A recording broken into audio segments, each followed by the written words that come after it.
بصوا بقى الحاجة الخطيرة دي، جميل جميل جميل. ده بنجر وبالعنب، عصراه طبعا مع بعض وسلقاه. بصوا شافوا شكله التحفة. وطبعا اللي فوق الوش دوت اللبن الرايب، حاطه عليه كده لبن رايب يديله منظر وطعم حلو جدا. بصوا الجمال اهي، احلى كوباية فيتامينات بصراحة. شايفين المنظر؟ تعالوا بقى نشوف هنعمله ازاي. اهو جبت البنجر كده طبعا غسلاه ومنضفاه حلو قوي وسلقته زي ما هو صحيح كده، بس كده عشان ما اضيعش بس الفيتامينات بتاعته. وهنا اهو بعد ما اتسلق واستوى بقى، بصوا زي المهري كده شويه، رحت مقشراه كده، القشره هتطلع منه بسرعه على طول. اهو بصوا مقشر وجميل وشكله تحفه بصراحه. بعد كده بقى همسكه واحطه في الخلاط. سهل يعني، احلى عصير بصراحه. هحط كده في الخلاط واحط عليه العنب.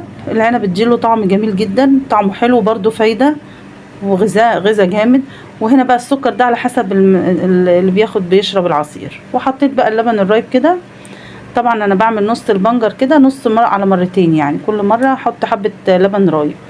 هنا اهو بصوا بقى القوام بتاعه. احنا هنعمله خفيف شوية، مش عايزينه تقيل قوي عشان ما يسدش نفس اللي بيشربه. بس كده هجيب بقى حبة المية اللي انا سلقته فيها، مش هرميهم طبعا. بصوا حطيت عليه، خففتها شوية. تحفة بصراحة تحفة. يا ريت تعملي كده لولادك يشربوا كوباية، تعملي لزوجك، تعملي ليكي. كلها فيتامينات بصراحة، احلى عصير. يا رب يكون عجبكم الفيديو. باي باي.